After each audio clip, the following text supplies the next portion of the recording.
In this lecture, we will take a closer look at objects in JavaScript. We will talk about object-oriented programming in general, inheritance, and how JavaScript handles objects and inheritance through prototypes. This is probably one of the most important lectures in this course, if you really want to understand JavaScript. So, there's a saying in JavaScript which says that everything is an object. And while this is almost correct, it is not 100% correct though. Because in JavaScript, we have two big types of values: primitives and objects. And primitives are all the values that have one of the data types that we talked about in the intro lectures. So numbers, strings, booleans, undefined, and null values, all of these are primitives. And everything else are objects. And that's why in JavaScript we say that everything is an object. And in fact, even simple things like functions, arrays, or dates are all objects in JavaScript.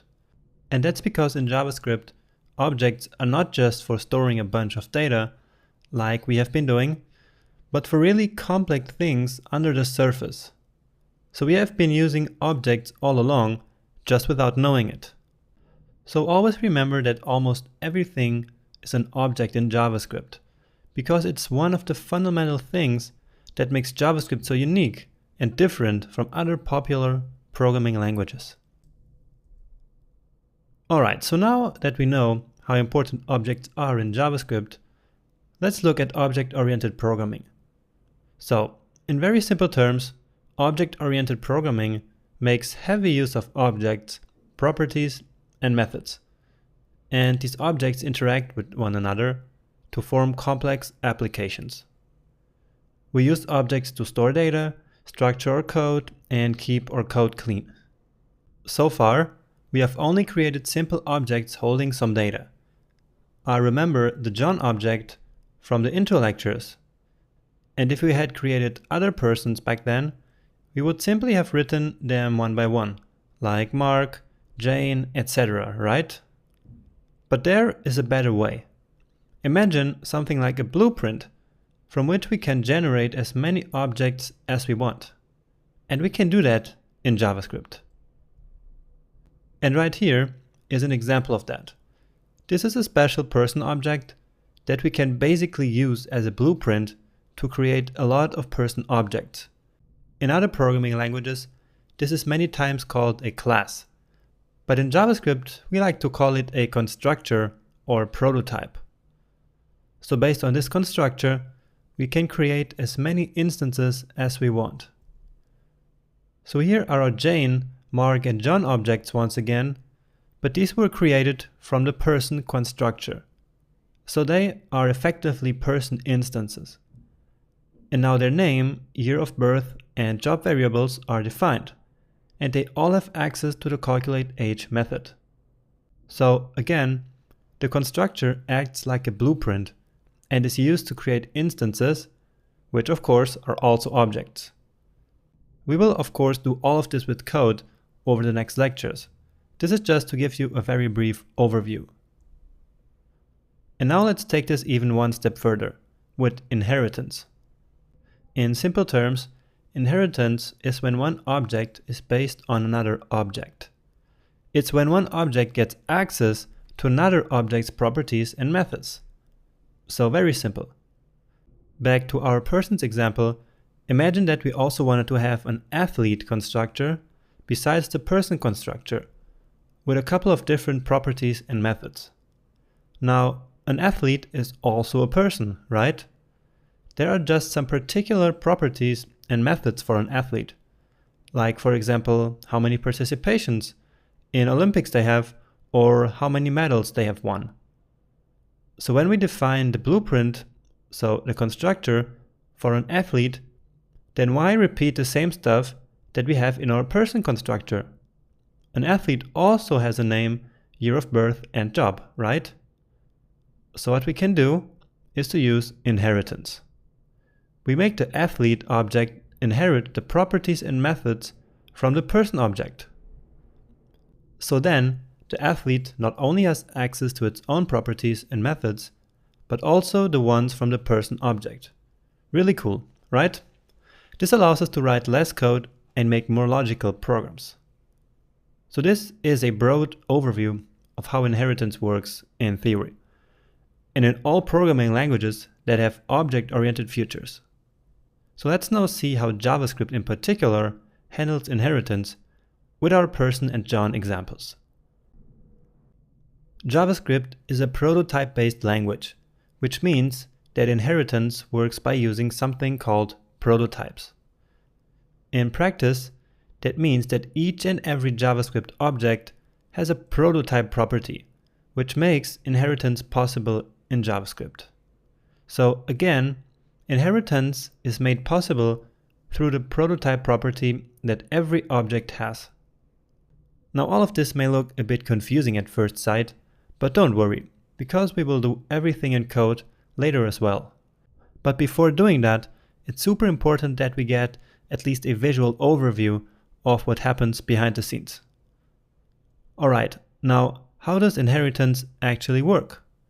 To better understand this, let's go back to our person example, where the person object is the constructor and John is one of the instances.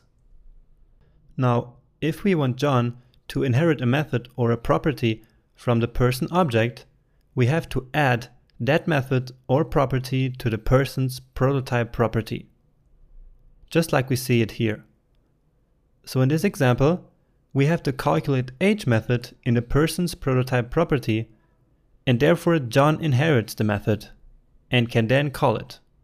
And any other object created by the person constructor would inherit this method as well.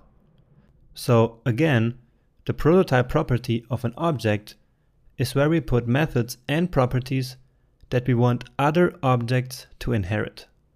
What is really important to note here is that the person's prototype is not the prototype of the person itself, but of all instances that are created through the person blueprint, like for example John.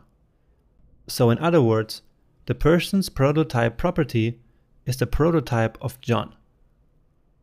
And that's not even all, because the person object itself is an instance of an even bigger constructor, which is the object object. Yeah, that sounds a bit crazy, but this is actually how it works. Each and every object that we ever create is an instance of the object constructor, which has a bunch of methods in its prototype property. And as you can guess, the person object inherits these methods and can call them. Plus, the John object also inherits these methods and can also use them. And with that, we have actually explained the prototype chain. So, the prototype chain is what makes all this inheritance possible. And here is how it works. When we try to access a certain method or property on an object, JavaScript will first try to find that method on that exact object. But if it cannot find it, it will look in the object's prototype, which is the prototype property of its parent. So it moves up in the prototype chain. If the method is still not there, this continues until there is no more prototype to look at, which is null. Null is the only one that has no prototype, and is therefore the final link in the prototype chain. And in this case, undefined is returned.